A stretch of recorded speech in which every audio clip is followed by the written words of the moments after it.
नमस्कार दोस्तों, मैं हूं रूपलाल कटार आपके सामने एक और नई वीडियो के साथ। दोस्तों, राजस्थान का जो किसान आंदोलन था वो हमने पिछली क्लास में पूरा कर दिया था और आज हम पढ़ने वाले हैं राजस्थान में जनजातीय आंदोलन। कौन कौन से जनजातीय आंदोलन हुए हैं उनके बारे में पढ़ेंगे। तो उसमें भगत आंदोलन एक मुख्य है, एक ही आंदोलन है, वनवासी संघ है, मेणाओं का विद्रोह है। ठीक है, वो एक एक करके सारे के सारे जनजातीय ट्राइब्स आंदोलन जो भी हुए हैं उनके बारे में हम अध्ययन करेंगे आज। तो राजस्थान में जनजातीय आंदोलन कौन कौन से हैं? तो भगत आंदोलन, एक तो भगत आंदोलन है, एक ही आंदोलन है, मीणा आंदोलन है और लसाड़ी आंदोलन। ठीक है, ये सारे के सारे आंदोलन पढ़ेंगे हम एक एक करके। भगत आंदोलन, भगत आंदोलन का क्षेत्र कौन सा था? तो वागड़ क्षेत्र। वागड़ क्षेत्र किन दो जिलों से? तो डूंगरपुर और बांसवाड़ा, दोनों को मिला करके वागड़ क्षेत्र कहलाता था। डूंगरपुर जिसे पहाड़ों की नगरी कहा जाता है और बांसवाड़ा जिसे 100 द्वीपों का शहर कहा जाता है और जो वर्तमान में संभाग बन चुका है। भगत आंदोलन होने का कारण क्या था? तो भीलों में सामाजिक और आर्थिक शोषण था, तो उनसे जागरूक करने के लिए भगत आंदोलन चलाया गया।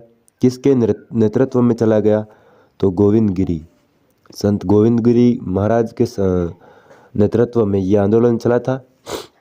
गोविंद गिरी के बारे में पढ़ लेते हैं।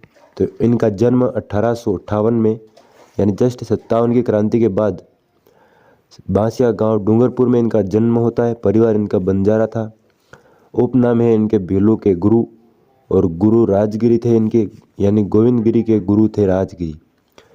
ये दयानंद सरस्वती से प्रेरित हुए थे और इनके सहयोगी से सुरजी भगत इनके सहयोगी थे।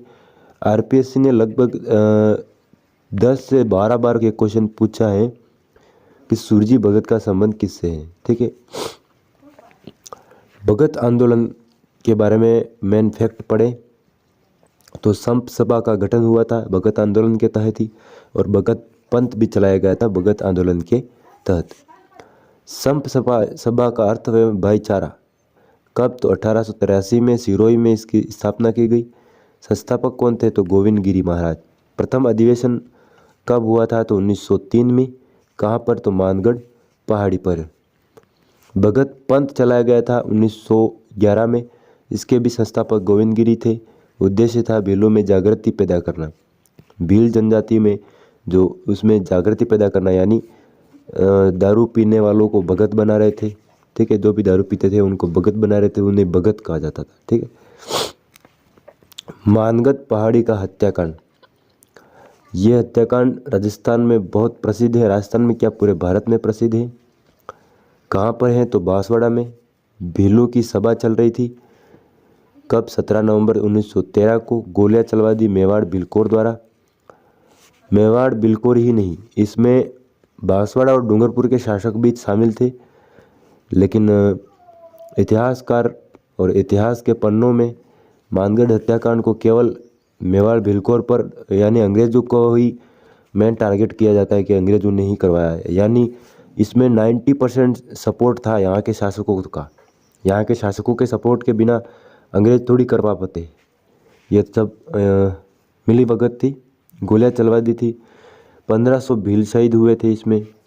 गोविंद गिरी को आजीवन कारावास रखा गया और बाद में 7 वर्ष रिहा कर दिया। 7 वर्ष बाद अंतिम समय में कंबोई गुजरात, ये चीज़ याद रखने वाली है, कंबोई गुजरात, इस स्थान पर इन्होंने अपना अंतिम समय बिता था। इनके ये जो स्थान है इसका उपनाम है राजस्थान का जलियांवाला बाग हत्याकांड। ठीक है, किसका? तो मानगढ़ हत्याकांड का। एक ही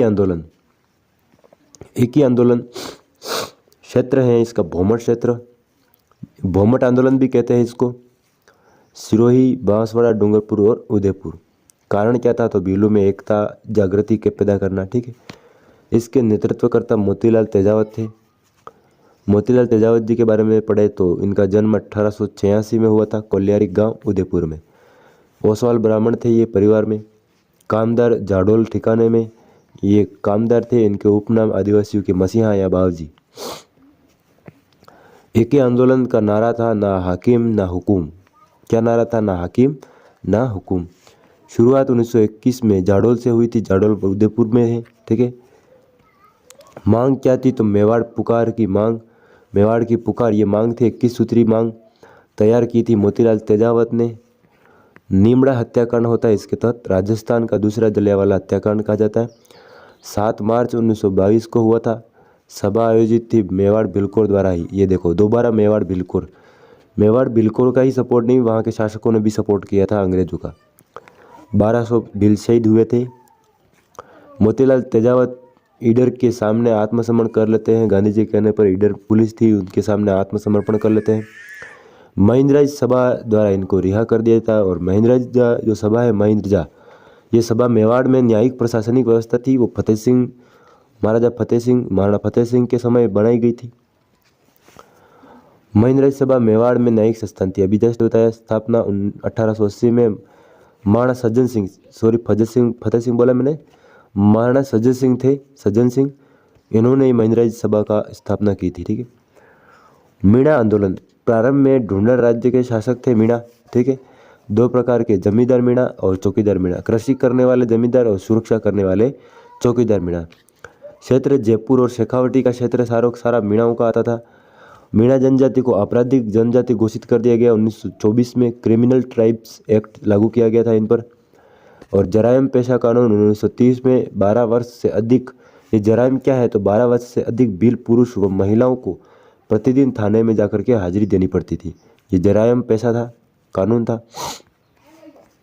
मीणा आंदोलन 1933 में मीणा क्षेत्रीय महासभा का गठन हुआ। 1944 में नीम का थाना सम्मेलन हुआ। नीम का थाना कहाँ पर तो सीकर में। अध्यक्ष जैन मुनि मागन सागर ने। मीणा सुधार समिति का गठन बंशीधर शर्मा द्वारा गठन किया गया। 1946 में बाघावत सम्मेलन हुआ सीकर में। मुक्ति दिवस माना जाता है, 28 अक्टूबर 1946 को हुआ था। 1952 में जरायम पेशा कानून समाप्त कर दिया गया। इसके बाद आते हैं ये अंतिम जनजातीय आंदोलन है लसाड़ी आंदोलन। इसके प्रवर्तक संत मावजी महाराज हैं। जन्मस्थली सावला गांव डूंगरपुर। कारण क्या था तो भीलों में आध्यात्मिक संचार करना, मतलब भीलों में जो मारकाट की भावनाएं थी, जीव हत्या करना, ये सारे के सारे, तो इन सभी को छोड़कर आध्यात्मिक जीवन में लाने वाले थे ये संत मावजी महाराज, जो आप लोग जब भी जानते होंगे बेणेश्वर से संबंधित है। ठीक है। नवा टापरा गांव, जहाँ पर त्रिवेणी संगम होता है, सोममाई जाखम। तो दोस्तों क्लास कैसी लगी वो कमेंट बॉक्स में ज़रूर बताएं। मिलते हैं नेक्स्ट क्लास में, तब तक के लिए जय हिंद, जय भारत।